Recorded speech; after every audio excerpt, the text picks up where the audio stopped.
Hi and welcome, I am sonofpeter, and in this series I'll be covering the Python fundamentals. This series has been designed with absolute beginners in mind, however everyone is welcome.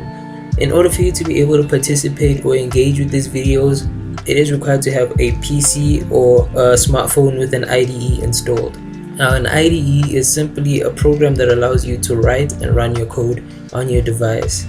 Now there are a lot of IDEs to choose from, however personally I would recommend that for computers you pick VS Code or Visual Studio Code, which is not to be confused with Visual Studio.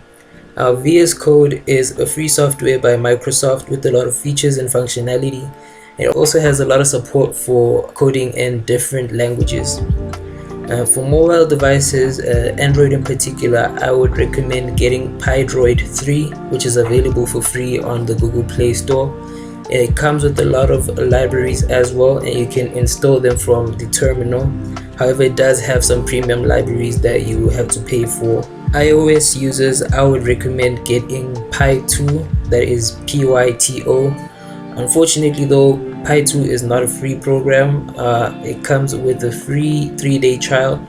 However, afterwards you will be required to get the light version or the premium version, the full version. At the time of recording this video, the light version is priced at $2.99, which is approximately 47-48 rand, and the full version is priced at $9.99, which is approximately 150 rand.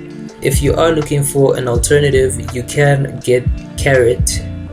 Carrot is quite similar to Jupyter Notebook. It is slightly different, however it does get the job done. And then finally, one last thing should be noted. It is totally okay to use your phone as a beginner to code. However, in the long run, especially with larger programs, it is not advised for you to continue using your phone. Now if you like this series and you would like to support this channel, one way you could do this is by subscribing to the channel and turning on your notifications. Liking this video and sharing it will also help boost visibility.